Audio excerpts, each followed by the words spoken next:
welcome Tanner Allen to the Distro Boss Podcast. You're from a company called Income School, which is, you know what, you do a lot of stuff to help businesses get off the ground in the world of like just media. And I don't want to actually even try and like just hatchet job your service offering. Why don't you actually tell us what it is that you do? Yeah, so the Income School is a company that focuses solely on organic traffic growth through websites and YouTube, and teaching people how to do that organic growth. So we focus mostly on just working with starting a channel on YouTube or starting a website and saying, okay, get this much onto that website or get this much video onto that channel. And then we just teach slowly, little by little, how to make a full-time income. So the goal is to replace that full-time income within 24 months. So we have a course called Project 24 that people buy. It leads them to all the courses to do that through YouTube and blogging. So they get access to all that, and we're updating them all the time. And they get access to a community, which allows them to interact with other people going through the same process that they are. So that's Income School in a nutshell, is just helping people do that. So we don't focus on buying ads to promote our own products or things. It's just, okay, if you have enough authority and you have enough content out there, people will come to it naturally. And so, and I know you guys have like two channels of your own where you kind of clearly demonstrate and sort of put into practice what you preach. And I remember you showing me that right before we even like scheduled this podcast. It was like, look, man, there's a lot of people out there that talk about training and how you can make money on YouTube and how you can build up a podcast. And there's a lot of people with that flag, but then there's like those who just kind of say what they can teach, but then there's others who actually can demonstrate it too, and they can do it repeatedly. And I think that's what really like caught my interest with you guys, because you've got your own two channels that you're consistently building out, and it's not done through like pushing out ads. It's really just helping people create and cultivate the right kind of content and the right kind of audience. Which is like, but it's kind of hard to do that. It is. It's very difficult, and that's the cool thing about Income School is we let them know, like, hey, it's going to be hard. Like, you're going to have to work to replace your full-time income. But yeah, like all the people that are on our community and going through our Project 24 are saying that we're changing lives and that they really appreciate what we're doing. And like you said, with the channels, we use our own websites that we grow to use case studies per se, saying, okay, this worked for us. And if you do this, we've tested it, it's going to work. And so that's the Income School as a whole. They hired me on to manage their affiliate program though. And so I'm not interacting with the channels or the websites as much, but I'm just managing the affiliate program. So, and that's really why I want to speak to you, because because I literally just built my own platform, my own software platform called Distro List. And it's all about how to use, or how companies can work with influencers as affiliates. Really, that's like the main premise behind it. It's like, okay, if you've got something to sell, you want to find the people, places, and things that already have access to your customers, right? And the easiest place to start is like with people and places. So people being influencers who have audiences filled with your customers, and places being businesses who would have like client lists, pre-existing clients that have your customers already. So you can kind of strategically partnership with them, strategically partner with them, or joint venture or something to that effect. And with influencers, you can collaborate in its traditional sense, so that you can ask them to promote stuff for you and do shout outs and collaborate deeper on like sort of more longer length branded campaigns and that sort of thing. So I'm providing this platform that helps companies essentially find those people to then use as affiliates. But then we also have our own affiliate platform that we're building out too, which is like to get other people to basically sell our stuff for us as well. So it's kind of like we're using the same affiliate model that we're saying you can find with our own platforms. So it's kind of like this sort of cycle. Like, and so I have a particular interest in talking to people in the affiliate space, certainly to educate myself and to learn in this way, but also for the other people as well, because anyone that's like checking into this channel for me is going to want to learn about how they can use our platform specifically with affiliates or influencers as affiliates. So I know that, like, why don't you give me like because I'm the entrepreneur. I'm the guy who comes up with an idea, like a visionary, right? I know we should make this platform. We should do all this stuff, but I'm not the affiliate manager.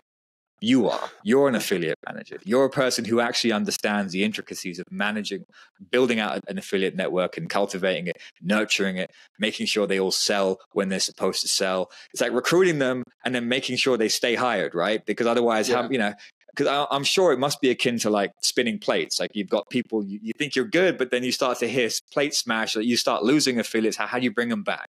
So I know I'm just waffling, but like, why don't you give me like a brief overview of like the affiliate marketplace as a whole and your involvement, your specifics, that kind of thing?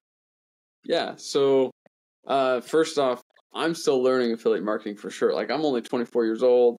I've only been in it for a couple of years, but it's such a big market. The internet's not going anywhere. Like we know that. We've seen that the internet's just going to keep growing. And the affiliate marketing industry is like a $17 billion industry.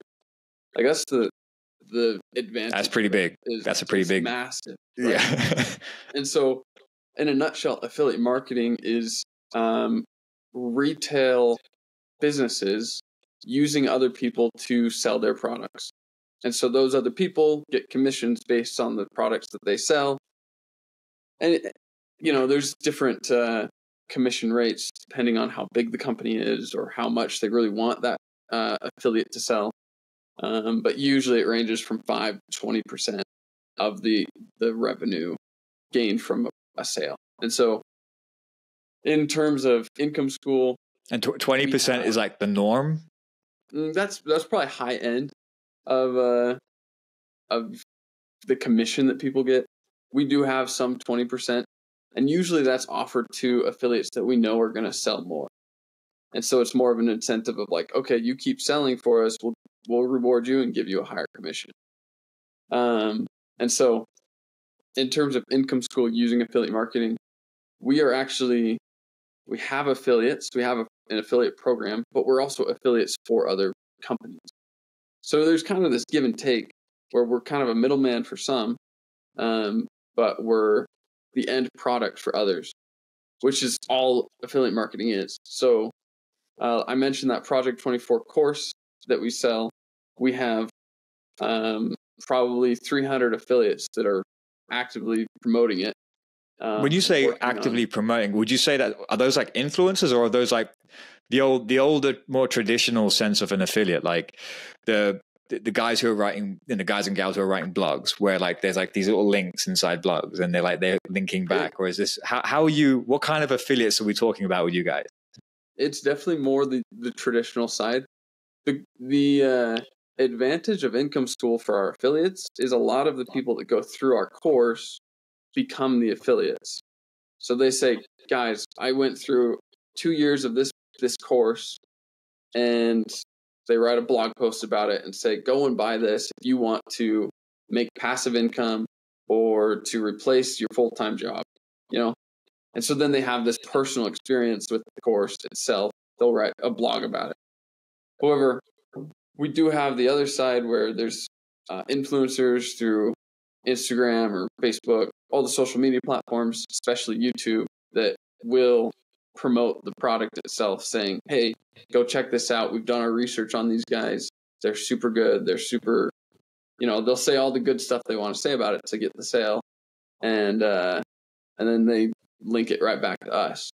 And so that's affiliate marketing in a nutshell. Is people have links on their websites, their social media platforms that lead back to a product or service that can then give them a commission for somebody else buying. And do you like manage those relationships for the most part with your company, or or is there like is it like one for the traditional affiliates, and then there's like one for another person for like the influencer side of things, or is it under your, like, do you end up dealing with both? Yeah, so I deal with both of them, and it's it can be tough. It's a good relationship building, of course. It's probably the biggest thing. But sometimes affiliates will just fall on the wayside of an affiliate program.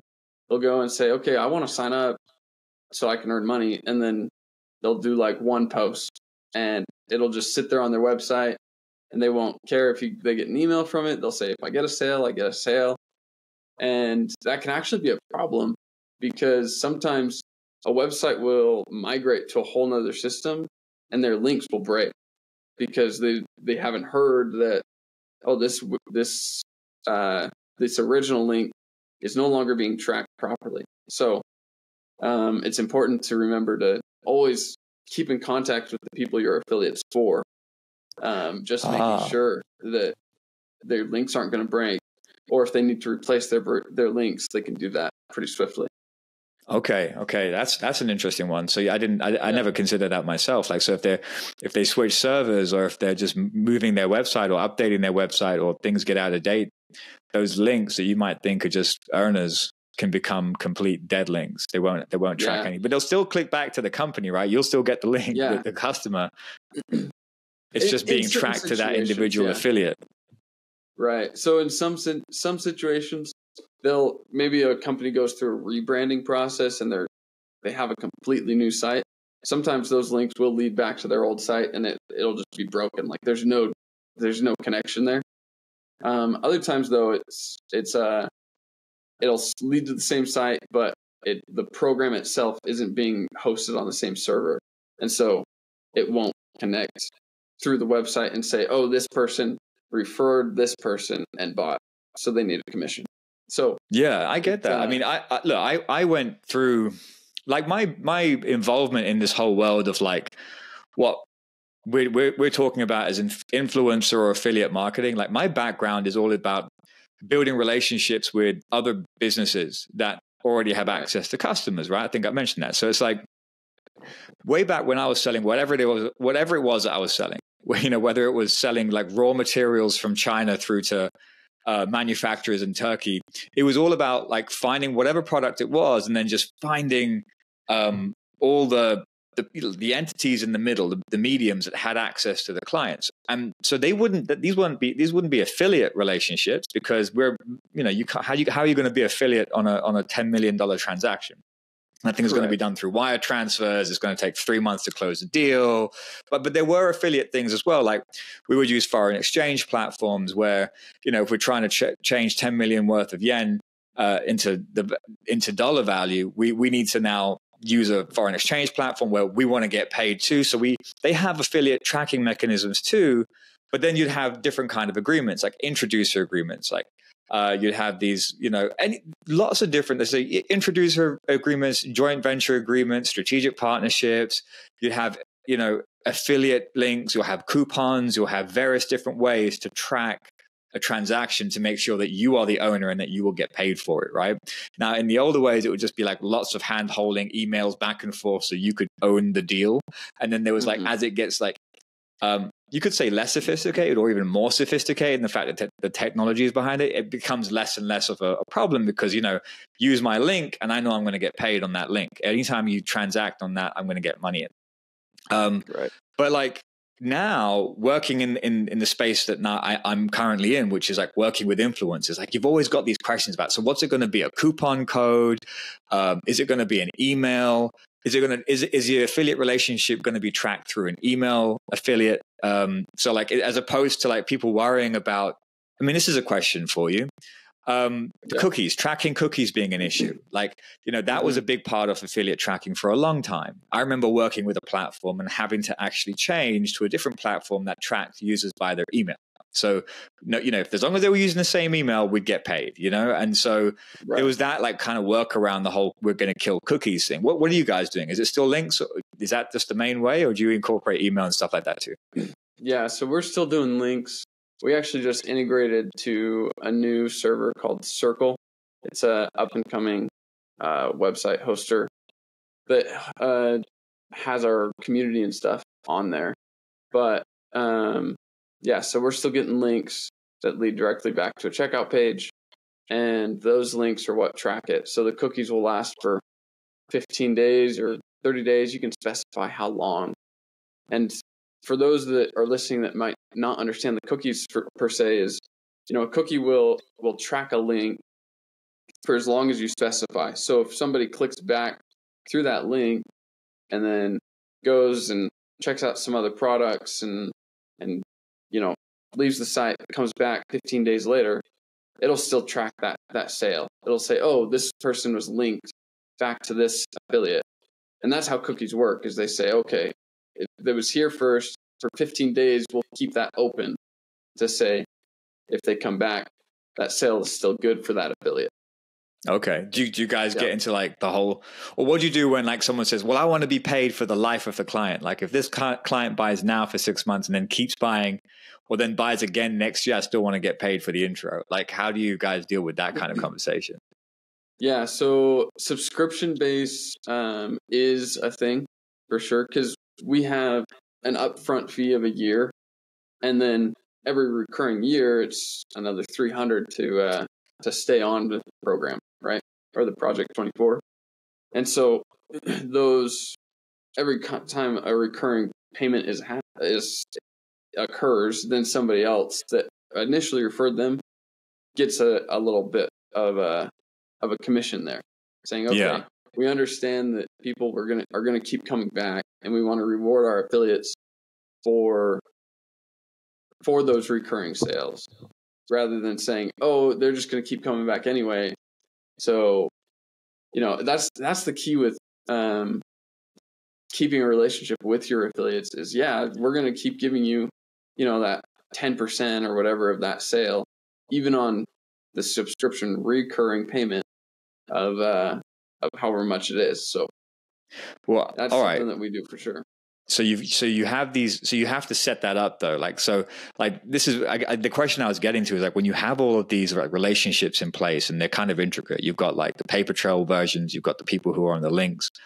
You guys clearly work with the link side, but like a lot of the times, a platform in and of itself doesn't serve you enough and you end up having to switch out. I remember we used a platform, for a while, and we had to switch to Lead Dino, which is like really like our developers wanted to use that, and that was like really integrated into our platform. And then once it was integrated, we had to switch again to like something super simple. Right now, we're using like the most simple thing apparently available. We're using ClickFunnels. They have a backpack function for our site, but we went from what we thought was going to be the creme de la creme, purpose-built, bespoke, tailor-made Lead Dino, integrated in every level, in every area of our website, to like this thing that just sits on top of our website.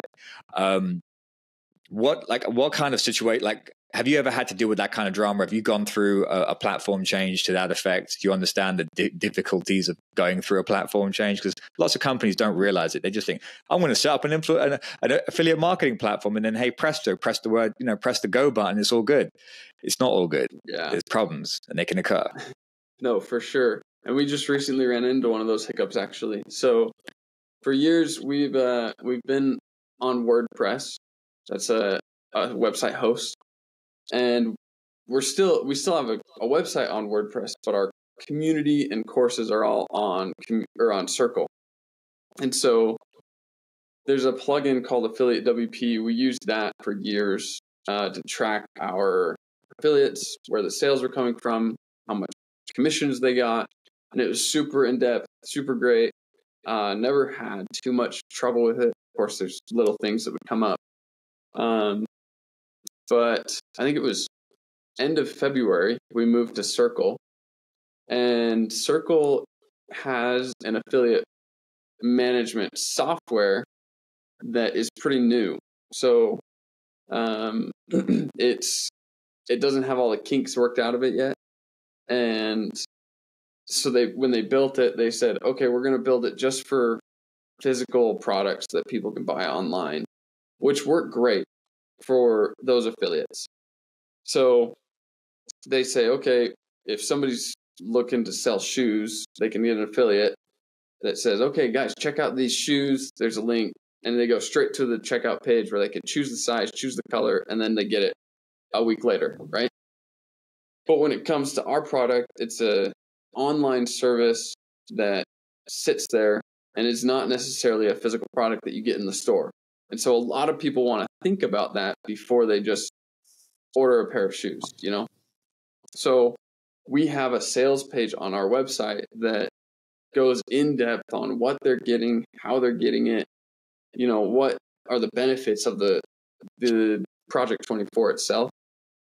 And so when we moved to Circle didn't have a way to track the link between our website back to the checkout page. It was just, it went straight to the checkout page, and they thought that would be great. Like, people are just willing to buy right off the bat. And some people will do that. They say, okay, I'm willing to spend $500 on this online course for a year. And that's great. But other people are a lot more shy with it, and they want to know what they're getting into.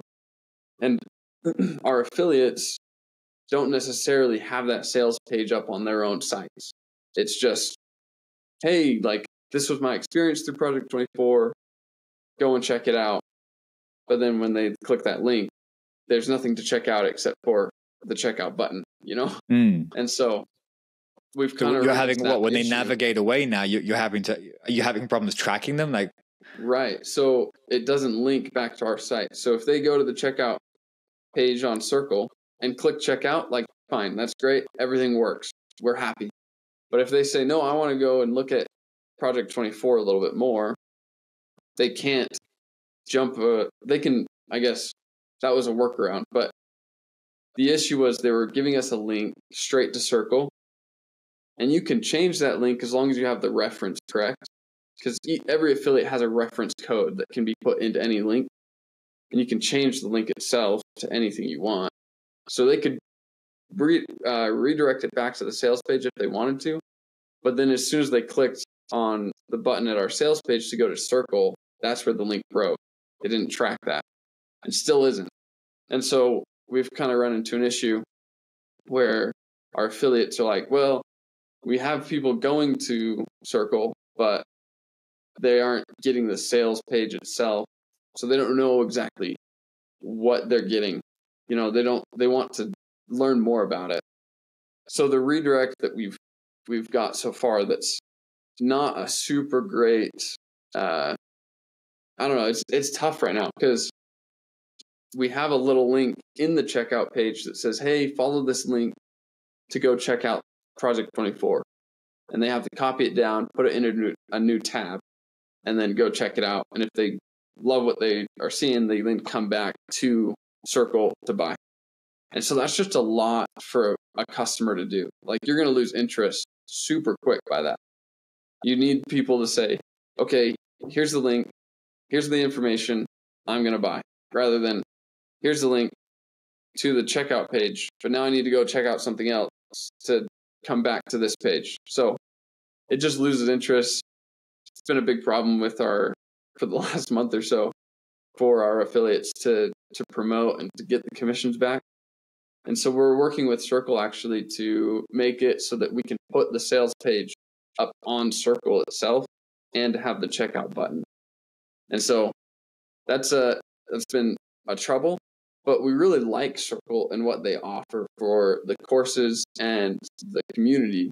It's like its own little social media platform for our users. And they built an app for us so that we can use that. And so there's like this super good plus side of Circle for like our product and who's purchased our product, but a super big downside for our affiliates and using our affiliates to promote our product. So that's the trouble, man. When you lock in on a platform, like WordPress is a platform, but it's really open, right? Second, you get into something like Circle, it's kind of like what we did when, we built the app. The app itself is built in, I don't even know what it's built in. It's like some kind of Java something, right? I'm not a coder. I have developers, but they have an app, and that app sits on a different domain, like app.distrolist, right? But so we had a choice. Like, do we go with, we initially start with like WordPress, and then we were like, let's, get this secondary thing like Lead Dino. It sounds like that's the route you went. You guys had your WordPress site, and then you had a very good, was it affiliate WP or something? I think, is that what it was? And so you embedded that, it works, right? And everything's working, right? Or it's kind of working. right? But it's manageable because people know how to fix it. Then you go to this all-in-one, one-stop shop place thinking it's a good idea. You migrate everything over, and they've got some really great things. Like you're talking about community, you're talking about this. For us, it was like, we can build 1,000 funnel pages and it's really easy. And like, there's loads of people who know how to use ClickFunnels now. So it's like, let's just do that. And it's like, we'd go down this road, and then it's like, in your instance, but the problem is you're stuck now. You're stuck in whatever that platform has available. And so for example, with us, with ClickFunnels, it's a trouble with like creating SEO. Like those pages it's not the easiest to kind of just, it's not the same as WordPress to get to figure out your SEO there.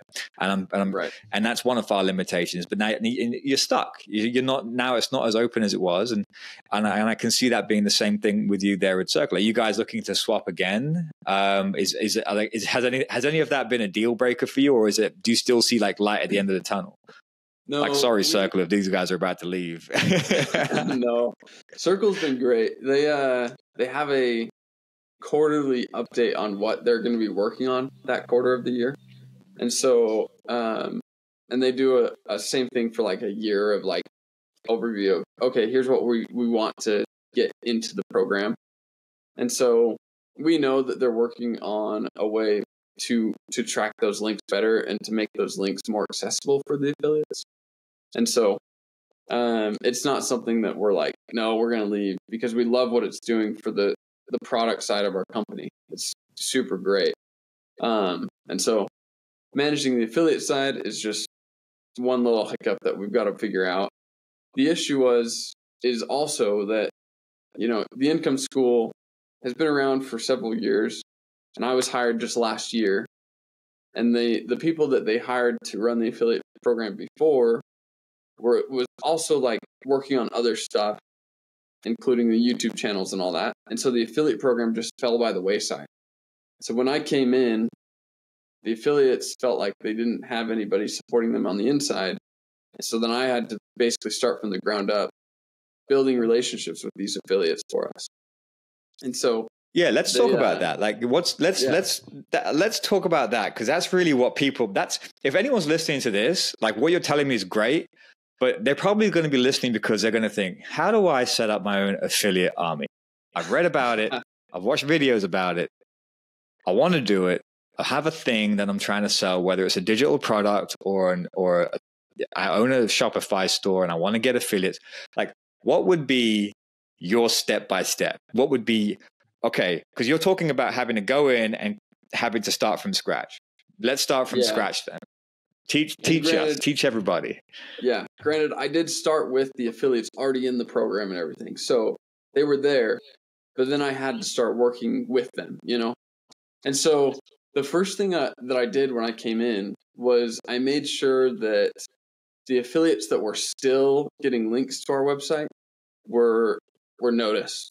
We said, okay, you guys are still getting links here. Like, let's work on trying to get you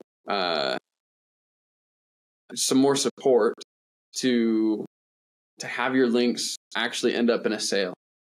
Because some people will come to the site and not buy, but they can do stuff on their end that helps promote the product in a way that will allow them to get the sale much more efficiently.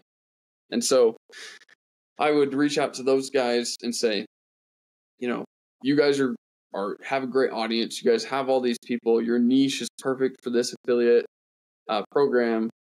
And here's what you can do on your side to increase that. So wait, is that the pre-existing list, or is that you like cold outreaching someone new? So it can work both ways. So with me working through Income School, it was doing that with a pre-existing list. However, if you're reaching out to new people, you can go to influencers, you can go to blogs and say, hey, I think your niche is really good for this, and I think we could get a nice little program going here. If you join my affiliate program, you can get 15% or whatever on any sale, and we'll send you a free product or something like that, And that way they're aware of what the product is, they can sell that more efficiently and know how to promote it based on their own experience with that product. And so it's a super similar process. You just need to make sure that the affiliates are aware that you're there for them, you know? Because if and that's affiliates, like, but is that affiliates as influencers, or is that just the traditional affiliates that you're referring to? Because I find that, like, with influencers, it's a bit different. It's a bit of a different kettle of fish, right? Because every person who's considering themselves to be an influencer as a creator, right? As soon as they get past like the 20,000 mark in terms of how many followers they have, suddenly it becomes a bit difficult to work with people, because they want to get paid $1 for every friggin' follower that they have for a shout out, which is like unrealistic, because you have to start looking at engagement rates. You have to start looking at like how aligned their audience is with whatever it is that you're trying to sell. You're trying to go into all those nuts and bolts. And so I know you're dealing with like, I remember when we spoke, you talked about having to deal with like ClearPath, and that being a big sort of project or partnership that you guys have taken on. Yeah. And there's a heavy influencer marketing function there. So you've got the affiliate side, which you're managing, you're kind of building back up through like more, kind of like client engagement, right? Like just showing them that you're there, we can help you in this way. Let's show you how you can make more money. What resources can we give you? I get it. But then you're now dealing with like this new thing, like the influencers. Like what's happening there with ClearPath? Yeah, so ClearPath is a combination of 3 different businesses that came together, and they're all supplements. So one is L-arginine, one is like a workout supplement, and then another one is all about like outdoor supplements. So this is going to be really useful to any fitness person right now who's thinking about, I need to make a supplement line. So if anyone's listening in the fitness space, pay attention to what's about to be said next. For sure. So they came all together, these 3 owners. They said, oh, we want to build one big product and sell these 3 products. And then they're also building up some other products. But they came together and they came to us. One of the owners of the company was related to my boss. And so he came to him and said, hey, we want you guys to run the marketing side of things, which in turn meant the affiliate marketing side. And so we use ShareASale. ShareASale is a platform that affiliates go to look up for affiliate programs to join. And so we use that, set it up there, and we set up a Shopify for them. And then we needed to reach out to influencers to sell this product, because a blog isn't going to be as effective selling supplements as an influencer who can make a video showing them using this supplement, And so we started compiling some lists of those people, and we soon found out, you mentioned it earlier, that, when you hit 20,000 subscribers or, a bigger audience, it's harder to work with those people because they already have their products that they promote. They already have the sponsorships that they are going to have, and they don't really look for new products to sell. They say, I figured my stuff out. This is what I'm going to sell. This is who I'm an affiliate for. This is who I'm sponsored by. And that's it. So when you're looking to start an affiliate program for things like that, you've got to look at the smaller channels that are up and coming. Because then they're just in it for any product ever. They're saying, okay, I just need something to promote so that I can get some money back here. And so if you go to the smaller channels, that's something that they'll probably more readily be able to be an affiliate for you. They're probably more likely to make a video being sponsored by you. And so with ClearPath, we actually had a unique opportunity to work with this guy. His name's Joe, and he was the original owner of what we call GrowBuff. So it's Muscle now, but it was GrowBuff. It was a super good workout supplement. And he knew one of the, how do we put it? The world's strongest man pound for pound back in like 2019. He won the world's championships for weightlifting. And so he found out that he'd been using this product this whole time to work out at. And so Joe reached out to him and was like, hey, I know you use my product. Will you promote it as an influencer? So he's got a YouTube channel. He's got, some followers. And he just reached out to him, just said, hey, I know you use it. Might as well, right? And so they started up a little program through that effort. There was other people that knew other people. And eventually they've got 15 to 20 solid influencers that all use Grow and the other supplements to work out and in their daily life. And so sometimes all it takes is just finding one person that could be a great affiliate, and they'll say, oh, I've got a buddy that also would be great for this. And they're more that's one of the things that I one of the things that we do with people coming into our platform is like, don't just look for the affiliates look for the influencers as this like one and only option. Like, and one of the things that we do is we actually, and this is not just a shameless plug, this is just genuinely a thing that my platform does. It will show us who their influencing. Do they have influential followers? Do you know what I'm saying? Right. So it's like, you might have 25,000 followers, right?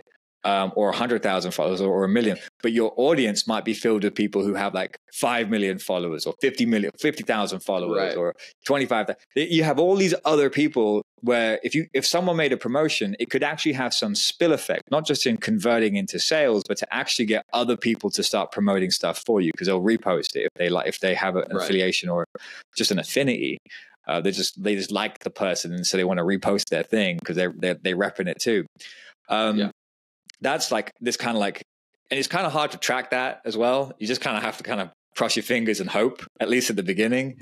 So was that the strategy then? Just go for this one, the bigger whale, and then kind of have the hope for the spill effects? Or were you successful in like your cold outreach too? Or like when you were just reaching people, like what were you saying? Like, did anything convert? Was there anything that you could tell someone today, like, hey, look, numbers game, just like sales, but this is the way you should go in? And how many I guess conversions, if we're using sales terms, like how many people actually signed up outside of just going through this guy and his like kind of spill effect? It's a good question, because they ended up hiring somebody else to manage that specifically. So I ended up not having anybody coming through ClearPath itself saying, oh, he reached out to me, because I was pretty quickly changed from that to just managing the share sale, the website and all that. But I think they've had some pretty good outreach with just the smaller little people. Little people. I don't know. I get what you mean. You're talking, but like people who have I mean, it's okay. I think I'll use that phrase a few times, like, because unfortunately, when you are looking at people, look, I started out in recruitment. Okay. Everyone that you're looking at is like, can I put a price tag around your neck? Like, how can I put you in a position? Like, and it's the same deal when it comes to evaluating influencers. It's like, unfortunately, you're going through metrics, and you've got big people who have like millions of followers. There's self-made celebrities. Then you have like the authorities in the space, and you have all these like thought leaders sitting around the 500,000 mark. And then you have like me. I'm a little person. I got like just under 2,000 followers. Like, it's like, because I'm not myself an influencer. I'm not that committed to taking photos and self-publishing or doing little reels. I should be. I think it's necessary to do that now. And I think it's a skill that I'm forcing myself to like do, like to undertake every day, but I'm not naturally like inclined to do that. I don't like doing it. Right. So I'm making it my job. So I fall into the capacity of, I fall under that remit, the little people remit. And I get it. I'm one of them. But then you got like my business, I'm looking for bigger hitters. I'm looking for, or if I want little people, I want like 1 million of them. So when one quits, I'm not worried about it. Like you want to have an army of influencers and affiliates, or influencers as affiliates, to be promoting for you. I think that's like really the end game, because like I just said, if one or two quit, it's okay. It doesn't kill your whole thing. Because the reason I say that is I was going to kind of circle back on you finding that one bigger whale, right? The bigger person who has a huge following. If you're relying on that individual to promote, including that person's overspill, right? That person's own followers, if that person decides not to actually endorse you anymore and become, and maybe even if there's even bad blood, and they decide, hey, not only am I not going to support you and promote this thing anymore and earn off it, I'm also going to trash talk it. So it kind of has this immediately like catastrophic effect for your company, because everything came through that bottleneck. And so you definitely want to expand the reach there. Right, for sure. Focusing on one person is not the best way to do it. In fact, I was going to circle back as well and just say, you can find one or two big people, but you need to find 100, 200, 300 for every one or two big people that you have, because their outreach is all right. But, if you find all these different people here, that's a lot of different products that could be sold through them. But yeah, the ClearPath has been a cool little project for us to do. It's pretty interesting. Yeah. Do you get like when you went? What was that website you said, that a platform, the marketplace, Share a Sale? Yeah, I remember Share a Sale. Like, there's a few different places like that, right? I think there was one. Is it JV Zoo? There's a few different like affiliate marketplaces. I mean, I've seen a few of like the main ones that kind of float around the internet.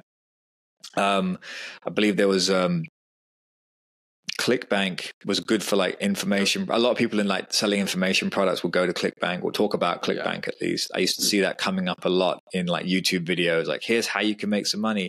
I know in Europe there's a couple other places like Copacart or something. Like there's just different like affiliate platforms. I was thinking about actually looking at listing like my software on one of those places, because we kick out like 30% commissions, and I was like, 30% commissions, that must be attractive. We're a software, margins are higher, so we can do that. It's kind of hard to do that when you're like already having a low price point on a physical e-commerce item, to kick out something higher. But like software platforms, you can, 30% is kind of like a safe zone. But anyway, it's like, I was thinking, we haven't listed on those places yet, because we were like, well, when we list, is it like a job board? When you list a job, do candidates start applying for the role? Like, how do we get affiliates? We haven't even gone down that rabbit hole yet. Like, how does it work? Could you tell me? And I know other people want to know that one too. Yeah. So when we got ClearPath up on Share a Sale, I remember it was, I think 2 or 3 o'clock in the afternoon, we got it up.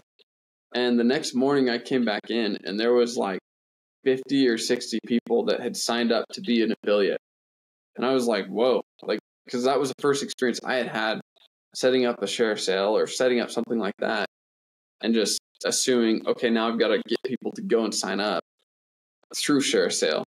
What I did find out was a lot of those people were like coupon companies that were just looking to put, like, there's companies out there that just put businesses' websites on their site just so it's there, just, quantity over quality, and so you have to weed those out carefully. But the Share Sale, I think, does a good job. And all. But how bad is that? What will that do for you negatively? Like, would that be a problem? Wouldn't it be just good to just get everybody? I mean, I'd be like tempted, like, put my stuff on there. I don't care where it's at. Like, but you got to be bad. Like, if it's like really in a bad place, like some horrible website about horrible things. I mean, but like, what's your criteria there really? Yeah. So we really wanted to make sure that our affiliates were people that were going to be promoting it because they used it. So you can require some affiliates, or if you're wanting to do this through your affiliate program, you can require them to have a subscription to your products or to be using it in some way so that that they're promoting it correctly. Because if some coupon company takes your links and puts it up there, they may not know your product at all. They might promote it incorrectly. They might say something that's completely false about the product. And then they get back to your site and you say, okay, these people are lying to me. They're misinformation all over. It just doesn't make sense. And so you really have to be careful. That's a good point. Like, one of the things I tell people with affiliate marketing is like, or influencer marketing is like, it's not just about asking people what to say about your business. It's also about what they shouldn't be saying, what not to say. because that can also have a massive negative impact on your business. Because people can use like negative commentary to drive up views, to drive up interest, and that isn't necessarily what you want. You might get it also depends on kind of how you're tracking stats, right? Like, one thing is the obvious, right? Let's track how many sales we're getting. But like the other things that you could be doing is like track the number of mentions you're getting, like, how a hashtag's trending. You can kind of watch the metrics. There's so many different ways to kind of like evaluate what's happening online right now. And if you're looking at things that like track trends and what your total engagement is in terms of comments and views, you might think, wow, look, this influencer is doing such a great job promoting our brand. Keep paying them, pay them more to do more. And then the whole time they're just basically trash talking your company or aligning it with some like horrible like activist movement. You're like, wait, that's not that. We do not want to be aligned on that front. So it's really super important. I get that. I never considered it from a coupon company, but you're right. Yeah. Yeah. And so we really wanted to make sure that our affiliates were somebody that was promoting it correctly. And we do that same thing through Income School too. Like we say, okay, if you're going to just trash our company, like we're not going to let you in, because you got to be careful with the influencer space right now. Just in general is like super impressionable. Is if somebody says one wrong thing about something, the internet will grab that and run with it. And so you got to be careful about who's promoting your product and what those affiliates are doing with your product, because it could ruin your company. Yeah.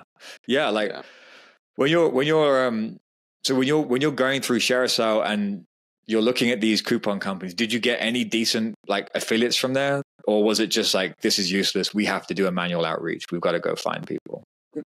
There's of course some people that come through that are pretty good.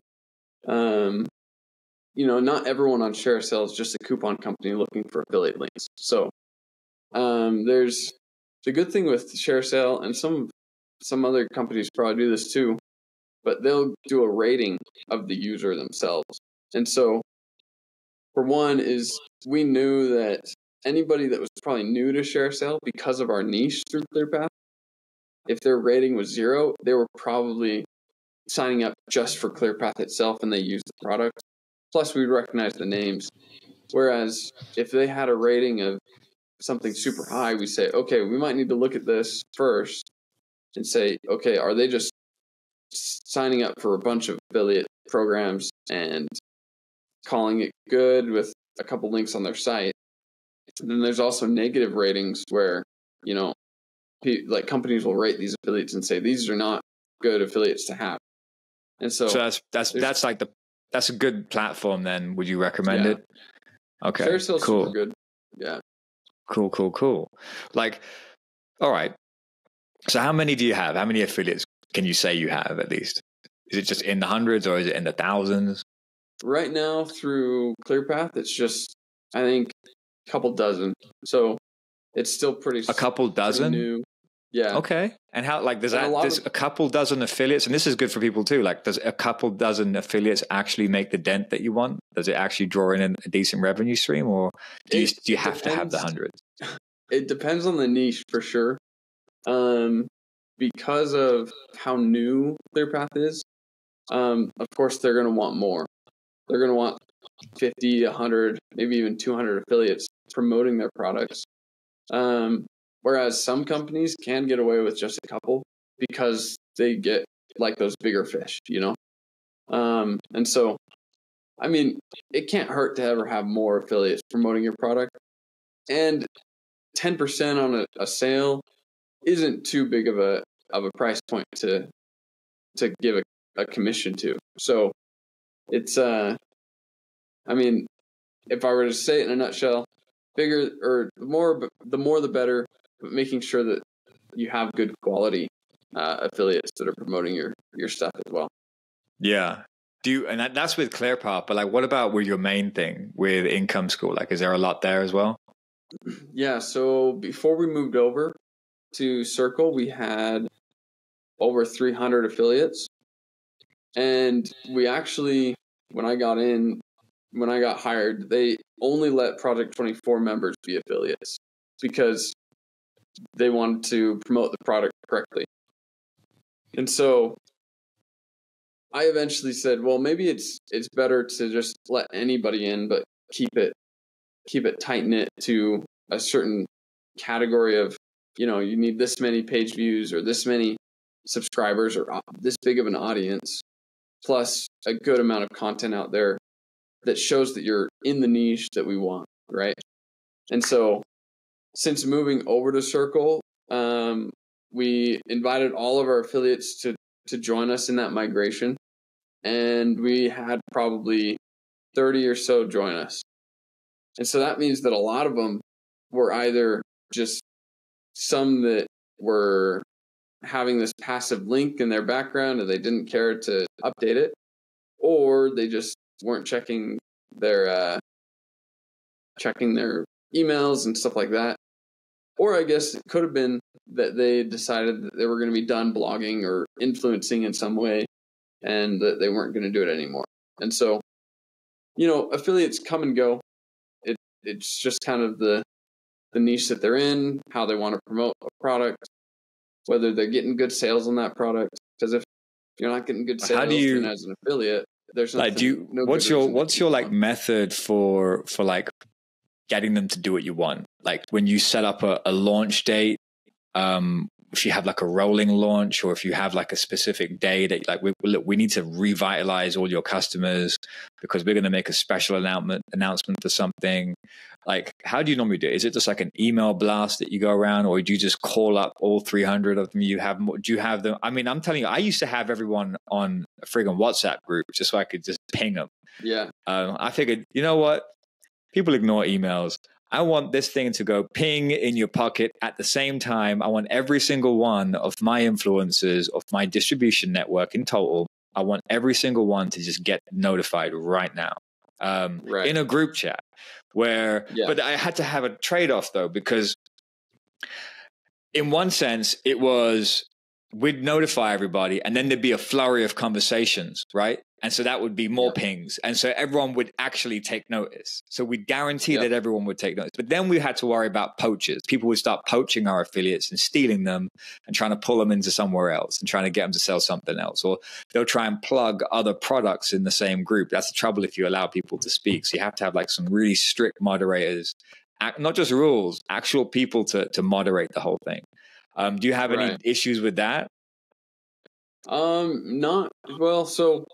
Not really, because when we moved over to Circle, we now have a community specifically for our affiliates that nobody else can see unless you're an affiliate. And so with the app being rolled out, we can send a post straight to our affiliates and say, hey, here's an update, or here's something new, or hey, like here's a reminder to put a new link in your website, And so it's just a quick notification that, like you said, is a ping in their pocket. And it's like, oh, yeah, that's a good reminder. And some affiliates might jump on and say, oh, yeah, like this is how I'm going to do that, or, back and forth. And so then there's a lot more notifications that come up. And so that's just one way to do that. Before, we would use HubSpot and send out a big email. And I found that you'd get 40% click-through rate on that, where it's, just and 40% is good. I mean, like, but it's still low. I mean, it's from an email stat perspective, 40% is great. But if you're like, as a company, it's like, wow, man, we have 100 influencers or 100 affiliates and only 40% of them even knew about the launch.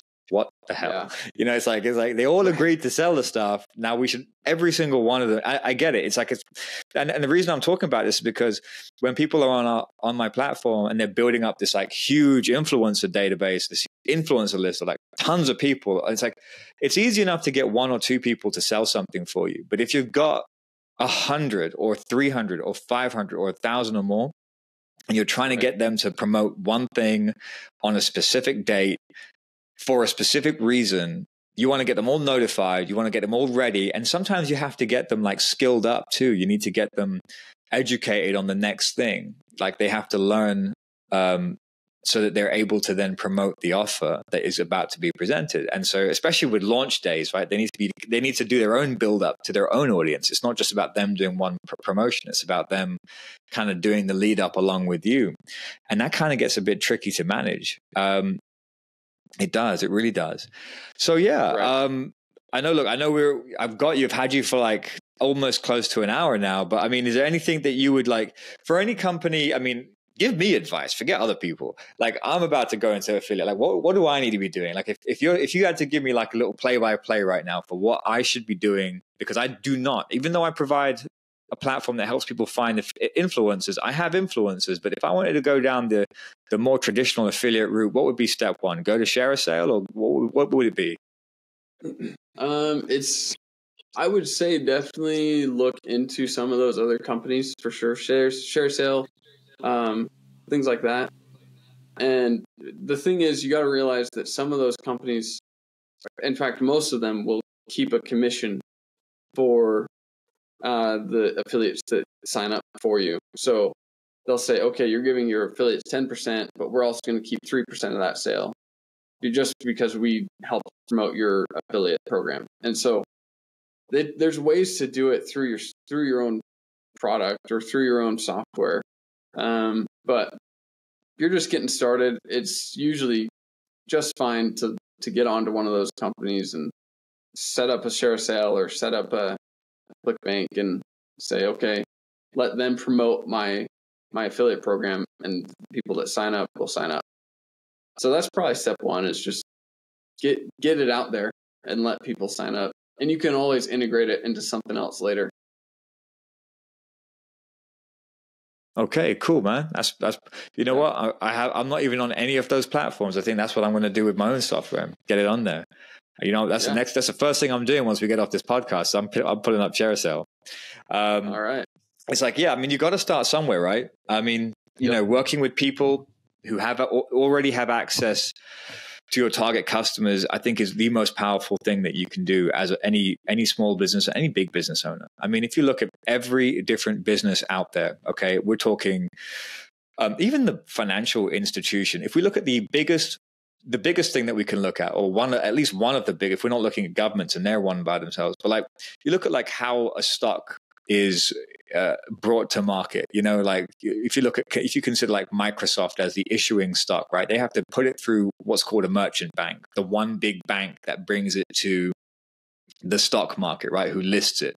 Then you have like syndicate banks, which is like the second layer of like banks that already have access to the thing the first bank wanted. So again, that's them using their first level of distribution. And then those syndicate banks like Bank of America, Chase, whoever, then start pulling in all this like the tier 2 institutions like E-Trade and all the various other different types of like trading platforms to trade the stock and stuff. Because why? Because they have access to all the customers, the people clicking online and buying and sharing. And then you have like the institutional funds up there too. Then you have, it goes all the way down to like IFAs who then promote stuff to like your retail investors, which is, just people going in saying, what do I do with my pension, right? That's a distribution network.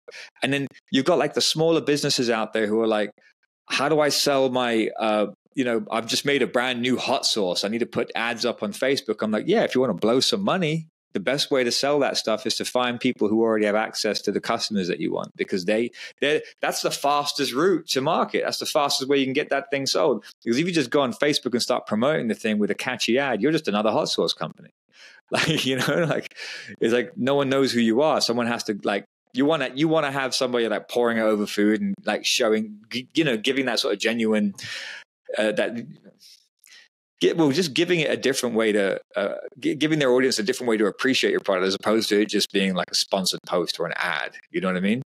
And I'm really behind the way distribution networks should be built into every single business out there. I mean, my whole brand's based on it. I'm a firm believer on it, and also the fact that stepping away from the ad realm. Not because it doesn't work, it does work, but just to step away from it because, you're getting real people to sell stuff for you. Those affiliates are people, right? For the most part, unless we haven't even talked about AI. And if you can get AI affiliates, right? What's that going to look like? Like we just pay this bot. This bot just produces stuff at crazy amounts all across the internet and then put links everywhere. And then, I mean, that's a whole nother thing. I don't think either of us are qualified enough to speak on that one. Yeah, for sure. Hey, Tanner, thank you so much for taking the time out with me today.